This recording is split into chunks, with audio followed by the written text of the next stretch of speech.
Olá, turma, bem-vindos à nossa aula de número 5 da disciplina de termodinâmica, ok?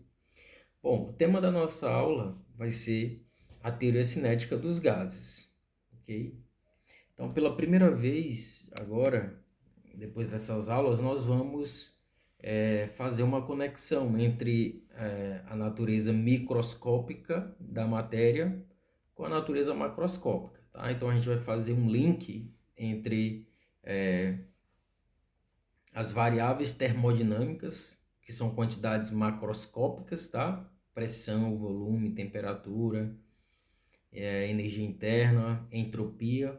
Nós vamos conectar agora com o mundo microscópico, tá? Todos os nossos resultados anteriores foi sem considerar do que a matéria é feita, esse aspecto microscópico, atômico molecular da matéria, tá? Então, vamos estudar um modelo rudimentar, que é o modelo da teoria cinética do gás. E, embora esse modelo seja bem simples, tá? Mas ele vai nos permitir entender conceitos muito importantes, tá? Como temperatura, né? Relacionado com os aspectos microscópicos, tá? Bom, outros resultados não serão possíveis obter aqui, porque é necessário que, para entender essa estrutura atômica da matéria, isso só é possível com a teoria quântica, né, que não é o nosso objeto de estudo nesse momento, tá? Bom, esse assunto, ele compreende o capítulo 11 do nosso livro-texto, tá? Então, o capítulo 11 a gente vai dividir em duas partes, onde a parte um vai ser a aula 5 e a parte 2 será a aula 6, tá bom? Bom, nessa primeira parte nós vamos estudar basicamente os quatro primeiros tópicos, tá? A teoria atômica da matéria, vamos comentar alguns aspectos históricos da, da descoberta, né, dessa proposta, a ideia do átomo, tá? No tópico 2 vamos falar sobre a teoria cinética dos gases, quais são as hipóteses da teoria cinética dos gases, tá bom? No tópico 3 vamos fazer um cálculo da pressão baseada nas hipóteses da teoria cinética dos gases, tá? E por fim vamos mostrar que é possível obter, por exemplo, a equação de estado de um gás ideal a partir dessa análise microscópica que vai nos permitir o modelo cinético do gás, ok? Muito bem, então, falando da teoria atômica da matéria, essa é uma ideia muito antiga, né? Data-se entre o século V e o século III a.C., lá ainda na Grécia Antiga, né? Com os filósofos. Atribui-se, né, a Leucipo e Demócrito, dois filósofos que introduziram essa ideia de que a matéria ela é feita de objetos fundamentais, tá? Então, eles imaginaram que pegando um objeto, um pedaço, por exemplo, de madeira, ao se dividir ao meio, nós obtemos dois pedaços menores. Pegando esse pedaço menor e dividir ao meio, nós vamos obter dois pedaços ainda menores. Continuando esse processo indefinidamente, eles imaginaram que chegaria num certo estágio em que não fosse mais possível dividir de tão pequeno que fosse, que seria esse pedacinho, tá? E esse pedacinho indivisível é o que do grego chama-se átomo, né? Átomo significa não divisível, tá? Então essa foi a primeira ideia que surgiu. E permaneceu por muito tempo, tá? E a ideia oposta, é claro, pensava-se que a matéria não era granular, feita desses grãozinhos, né? Desses pacotinhos, né? E sim algo contínuo, tá bom? Bom, após o abandono dessa ideia, alguns resultados, principalmente na alquimia, né, na química, começaram a apontar de que fazia um certo sentido pensar que a matéria era composta assim, de objetos fundamentais, de elementos fundamentais, tá? Que a matéria era granular, ok? Bom, uma ideia também recorrente que surgiu para explicar do que os objetos, as substâncias são feitas, foi o conceito de elemento, né? Ainda também lá na Grécia, imaginava-se que todos os compostos existentes, a matéria, todas as substâncias, era a composição de 4 elementos, né? Fogo, água, a terra e ar, tá? Bom, e a mistura desses objetos, desses elementos é que geravam as substâncias, ok?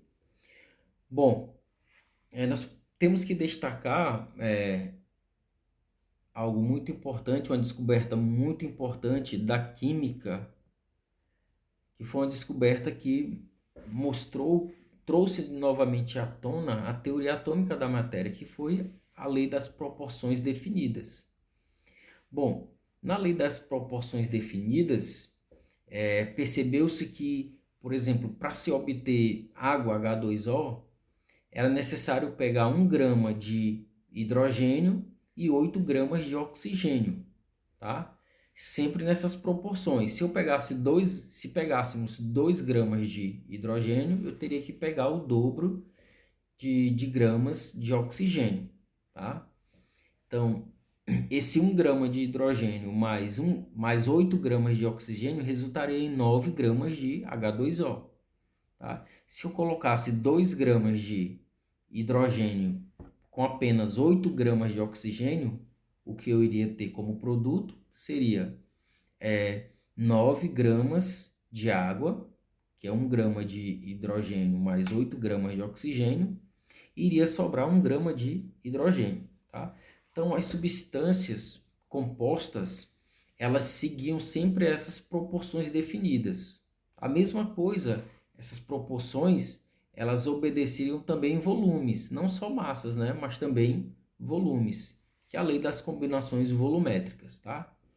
Bom, então tudo isso trouxe de novo, como eu falei, né? Trouxe à tona novamente, e a comunidade ela se voltou, né? Para essa ideia e combinou então com os modelos atômicos. Dalton, eu posso citar, né, que é um nome também muito importante, foi um precursor na ideia do modelo atômico da matéria. Todos os outros, né, modelo de Thomson, modelo de Rutherford e os modelos mais modernos que consideram os efeitos quânticos, tá bom? Não poderíamos também deixar de destacar a hipótese de Avogadro, tá? Que também nós já falamos anteriormente, né? Bom, a hipótese de Avogadro, ela consiste em submeter, por exemplo, um gás em condições normais de temperatura e para qualquer que seja esse gás, o volume que ele vai ocupar é sempre o mesmo, tá? Para as mesmas condições de pressão e temperatura, ok? Nós podemos ainda falar dessa hipótese e da lei de Avogadro com relação à quantidade de matéria, né? Que é o que nós chamamos de mol. Tá? Um mol de qualquer substância vai sempre conter um número fixo, aproximado de partículas, que é de 6,023 vezes 10 elevado a 23 partículas por mol. Tá? Isso aqui é o que nós chamamos de número de Avogadro. Tá? Bom, essa introdução ela é bem simples, é só para ilustrar um pouco da evolução histórica, tá? Da teoria atômica da matéria. A gente não é o nosso objeto aqui, nosso objetivo, se prender a isso. É só para efeito de informação, tá? Então, nós vamos partir desse pressuposto de que a matéria ela é feita de partículas, de grãos, tá? Ela é discreta e não contínua, ok? Muito bem. Pensando nisso, nós podemos elaborar um modelo, estudar um modelo, considerando que a matéria é feita dessas partículas, né, de grãos, que a matéria é discreta, pensar no gás como um sistema desse tipo, tá? E nós podemos destacar o trabalho de Bernoulli, datando-se de 1738, né, onde ele introduziu o primeiro modelo cinético para o gás, tá? Então, ele considerou que um gás ele é composto por partículas esféricas que estão em constante movimento, tá? E, por exemplo, a pressão que equilibra esse objeto sobre esse pistão móvel, onde está contido, né, um gás preso dentro desse recipiente, a pressão que equilibra o peso desse objeto era dado pelas colisões, inúmeras colisões das partículas, dessas esferas, com as paredes aqui desse pistão, tá bom? É impressionante também destacar que esse trabalho do Bernoulli, ele antecipou várias das leis que foram descobertas, né, que nós estudamos, por exemplo, a relação entre pressão e volume, entre o volume e temperatura, que foram descobertas só muito depois desse trabalho do Bernoulli, do Daniel Bernoulli, tá? Muito bem, então nós podemos aqui fazer um resumo das hipóteses básicas da teoria cinética dos gases, tá? A primeira hipótese é que um gás ele é constituído por um número extremamente grande de partículas. Nós podemos ver isso pelo número de Avogadro, né? O número de Avogadro diz que um mol de qualquer substância contém em torno de 10 elevado a 23 partículas, então é um número absurdo, tá? Então essa é a nossa primeira hipótese, tá? Então, nesse caso, o gás ele é composto por um número extremamente grande de partículas, tá? Então essa é a nossa primeira hipótese. Um número extremamente grande de partículas. Partículas aqui, entenda por molécula, tá bom? E essas partículas, elas são idênticas, ok? Partículas idênticas. Muito bem. A segunda hipótese do modelo cinético do gás é que o tamanho dessas moléculas ele é desprezível comparado, por exemplo, com a distância entre uma molécula, a distância média, né, entre uma molécula e outra, tá? Então, as partículas que compõem o gás, elas têm um tamanho desprezível, ok? Tamanho desprezível. Quando a gente compara com as distâncias, por exemplo, que uma molécula pode percorrer, ok? A nossa segunda hipótese é que as moléculas estão em movimento constante em todas as direções, tá? Então, as partículas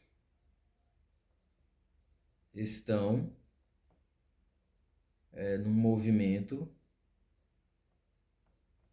constante e em todas as direções, ok? Bom, a nossa quarta hipótese é que essas partículas elas são livres, elas não existe uma força de interação entre elas. E quando existe, são forças de curto alcance que são desprezíveis, tá bom? Então elas interagem, exceto durante colisões, eventuais colisões, tá? Então, mas esse tempo durante que ocorre a colisão é um tempo muito pequeno, extremamente rápido e a gente pode desconsiderar eventuais forças de interação, tá? Então, nós podemos concluir que as forças de interação elas são de curto alcance. Então, as partículas são livres, tá? Nesse caso. Partículas livres. Elas vão interagir apenas durante colisões. Mas, como eu falei, esse tempo que ocorre de interação durante as colisões é um tempo muito pequeno na escala microscópica, tá? Por último, a nossa segunda hipótese para o modelo cinético do gás é que essas colisões que ocorrem entre as partículas e entre elas e entre também as partículas e as paredes do recipiente são colisões perfeitamente elásticas, tá? Bom, é importante a gente pensar nessa hipótese de colisões perfeitamente elásticas, porque se colocarmos um gás dentro de um recipiente, essa pressão ela se mantém, né? Exceto se a gente variar uma das outras quantidades macroscópicas, temperatura ou volume, tá? Bom, de modo que durante essas colisões as partículas elas não perdem energia, né? Não diminuem a sua velocidade por conta dessas colisões. Tá? É isso que quer dizer colisões perfeitamente elásticas, tá? Então as colisões elas são perfeitamente elásticas, ok? Bom, essas são as hipóteses para o nosso modelo da teoria cinética dos gases. Como eu falei, é um modelo rudimentar, mas veremos que ela vai nos dar resultados muito importantes, tá? Por exemplo, vai ser possível a gente calcular a pressão em um gás e relacionar com quantidades microscópicas, tá? Nós faremos isso no próximo vídeo. E também ainda vamos deduzir a equação do estado do gás ideal, que nós já fizemos isso, só que do ponto de vista macroscópico, tá? E agora nós vamos deduzi-la a partir dos aspectos microscópicos, ok? Então já já a gente continua.